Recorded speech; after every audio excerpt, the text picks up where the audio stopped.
Bonjour à tous, bienvenue dans Morning Echo du mercredi 16 septembre 2020. La photo du jour, bien entendu, c'est le traité de paix signé entre Israël et les Émirats Arabes Unis et Bahreïn sous l'égide de Donald Trump qui parle donc de l'aube d'un nouveau Moyen-Orient. On espère que cet accord de paix complet va faciliter les échanges et donc les relations et s'étendre dans la région. Tout ceci dans un contexte, voyez, où les bourses ont été plutôt positives hier, troisième séance consécutive de hausse, notamment sur les valeurs technologiques, le Nasdaq, alors que dans le même temps, eh bien c'est le graphique de gauche, la monnaie chinoise, le fameux renminbi, eh bien se renforce, on est à un plus haut de cette année 2020. Deux éléments pour cela. D'abord, la croissance économique chinoise semble s'accélérer avec une hausse des ventes de détail et puis un camouflet de ce côté-là pour le président Donald Trump, puisque l'OMC a déclaré que les dernières mesures prises sur les tarifs de la part des États-Unis violaient les règles donc de l'Organisation mondiale du commerce. On verra la suite de ces déclarations. Alors, le graphique de droite est aussi intéressant, il est un peu moins favorable, c'est ce qu'on appelle les zombies compagnies. Alors le terme est donné pour ces sociétés qui ont un résultat d'exploitation qui ne couvre pas les intérêts de leurs dettes. Et vous voyez que eh bien, ces sociétés, le nombre de ces sociétés continue d'augmenter. On arrive pratiquement au pic donc des années 2000, mais pour le moment ça n'effraie pas les marchés, alors qu'aujourd'hui l'événement clé ce sera donc la réunion de la Banque centrale américaine, donc la Fed, avec une conférence de presse donnée par Jérôme Powell, son président, à 20h30. Ce soir, on n'attend pas de grandes modifications, de grandes annonces, mais peut-être un éclaircissement quant à la future politique donc, de la Banque centrale américaine pour les mois à venir, donc à suivre dans la soirée. Alors, autre point aussi, vous savez aussi qu'en France, Emmanuel Macron a déclaré que finalement il veut déployer donc la 5G d'ici à la fin de l'année, au moins dans une grande ville. Vous voyez là, c'est le panorama en Europe, avec notamment l'Allemagne, la Suisse et l'Autriche qui sont déjà bien en avance, sans oublier les Pays-Bas. Eh bien, malgré les débats, malgré les vents contraires, eh bien, Emmanuel Macron reste droit dans ses bottes et veut faire de la France donc aussi un acteur important de la 5G. C'est d'une importance considérable, bien entendu, pour l'élan économique à venir de notre pays.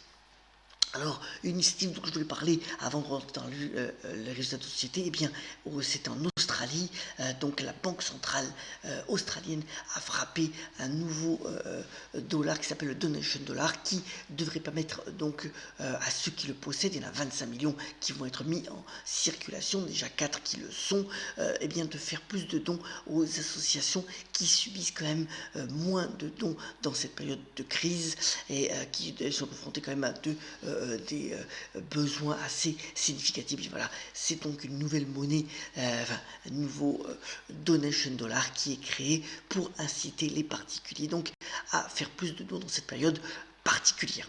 Venons-en à l'actualité d'entreprise. Alors hier on a eu la fameuse keynote d'Apple.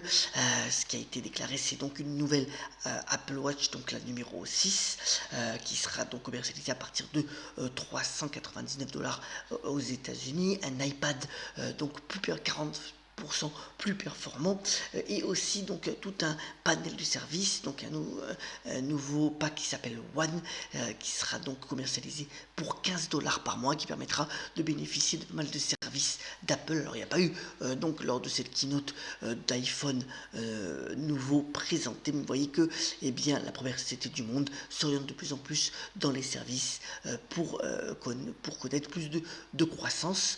Pour ce qui concerne Facebook, eh bien, dans la soirée on a appris que le département du commerce américain allait lancer donc une plainte pour pratique anticoncurrentielle d'ici à la fin de l'année. Aussi, Kim Kardashian a déclaré qu'elle boycottait Facebook, Instagram en raison donc des propos racistes qui n'arrivent pas à s'enlever de ces réseaux sociaux. Et sur ces entrefaites, eh bien, alors que en bourse l'action avait gagné de 36%, et bien après bourse elle en perdait 2%.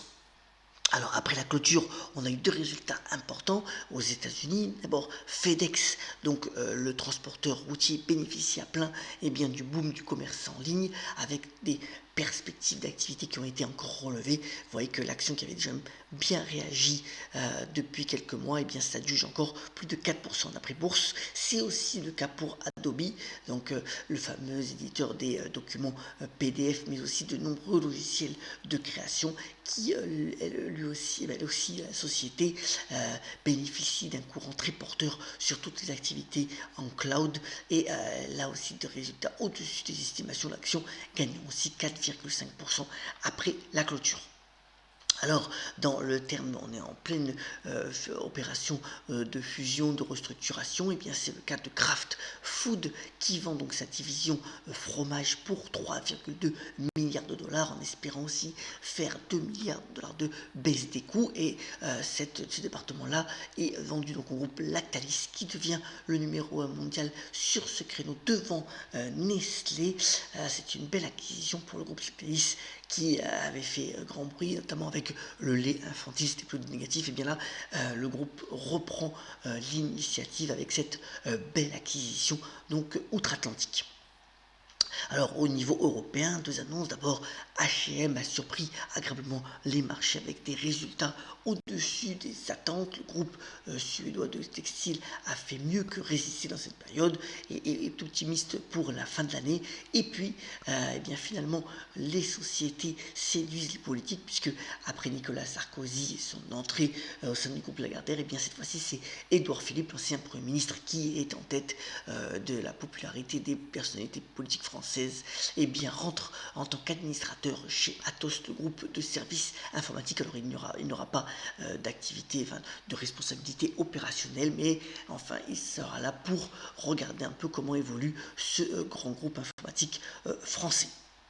Alors, c'est mercredi, comme d'habitude, un point sur les sorties cinématographiques. D'abord, un beau film, donc une belle histoire, les choses qu'on dit, les choses qu'on fait.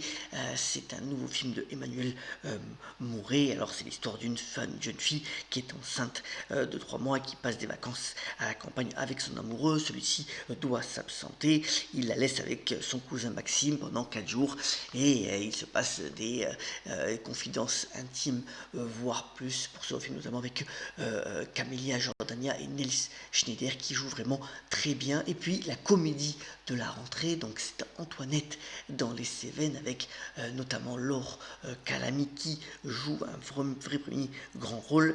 Là aussi, Antoinette attendait donc de passer une semaine avec son amant dans les Cévennes. Celui-ci ne vient pas et finalement elle passe ces jours-ci avec son âne. Il va lui arriver beaucoup de péripéties et c'est véritablement très rigolo selon l'avis des critiques. Et Laure Calamy crève l'écran dans ce film, donc Antoinette dans les Cévennes. Voilà donc pour l'essentiel de l'actualité. Alors on termine ce Morning Echo par la citation du jour. Elle nous vient bien de La Rochefoucauld, qui a notamment déclaré une phrase qu'on peut méditer: c'est une grande folie de vouloir être sage tout seul. Soyons solidaires, ayons la pêche, portons le masque dans les endroits où, bien entendu, c'est nécessaire. Et on se retrouve très prochainement pour un nouveau Morning Echo. Très bonne journée à toutes et à tous.